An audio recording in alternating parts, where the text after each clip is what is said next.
Imaginez Thomas. À 35 ans, il a tout pour plaire, patron d'une start-up qui cartonne à la défense.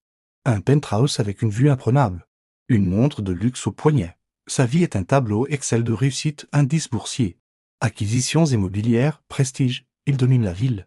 Mais son regard ne se lève jamais vers le ciel. Il ne voit que les lumières qu'il cherche à conquérir. Il est l'incarnation du succès moderne, un gagnant.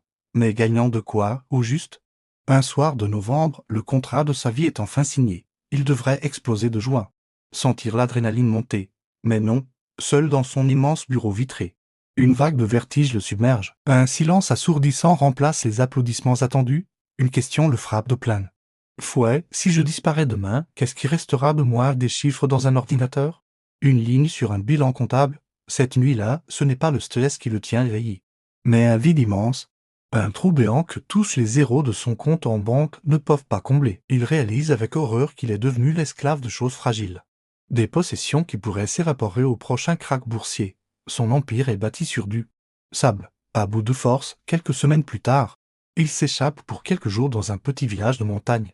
C'est là, loin du bruit et de la fureur, qu'il rencontre Gabriel, un ancien menuisier à la retraite, qui passe ses journées à entretenir bénévolement la petite chapelle du coin. Gabriel n'a rien, pas de montre qui brille, pas de voiture de sport. Et son téléphone semble tout droit sorti d'un musée. Pourtant, une force tranquille. Une lumière incroyable émane de lui. Thomas, désemparé, ne peut s'empêcher de lui demander « Comment faites-vous pour avoir l'air si solide, si enraciné ?» Gabriel lui sourit. Un sourire simple et profond. « C'est une question de perspective, mon fils. » Répondit-il, « Si tu construis ta maison sur ce qui change tout le temps, comme le vent ou le sable, tu trembleras à la moindre tempête. Mais si tu la construis sur ce qui est éternel, sur le roc, alors rien ne peut vraiment t'ébranler. » Les mots sont simples, mais pour Thomas, ils résonnent avec une puissance qu'aucune négociation commerciale n'a jamais eue. Il avait bâti son gratte-ciel personnel sur un sol mouvant, et il commençait à sentir les fondations trembler. Avant que Thomas ne reparte, Gabriel lui tend un petit carnet. À l'intérieur, une seule phrase est écrite, dans le train du retour. Alors que les notifications de son smartphone recommencent leur assaut incessant mails. Cours de la bourse, rappel de rendez-vous.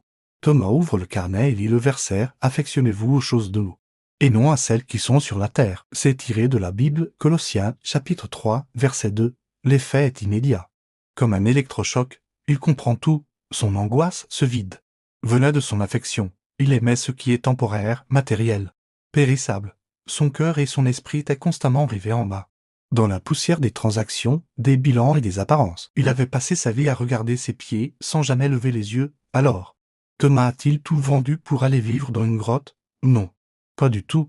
La solution n'était pas de fuir le monde, mais de changer de boussole intérieure. Sa transformation a été radicale, mais subtile. D'abord, il a redéfini ses priorités. Il a réduit ses heures de bureau pour investir ce temps précieux dans sa famille, ses amis, sa communauté. Des relations humaines, pas des transactions. Ensuite, il a découvert la générosité. Une part importante de ses profits ne sert plus à acheter un appartement de plus, mais à financer des projets éducatifs pour des jeunes qui n'ont pas eu sa chance. Enfin, il a appris le détachement. Il gère toujours ses affaires avec le même sérieux. Mais son cœur, son identité ne sont plus attachés aux résultats financiers. Il joue le jeu.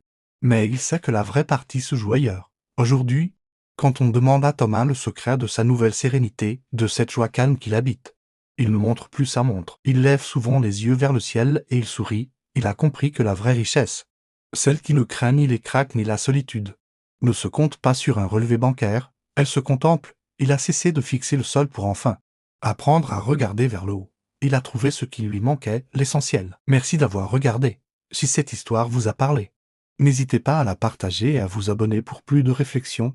Prenez soin de vous.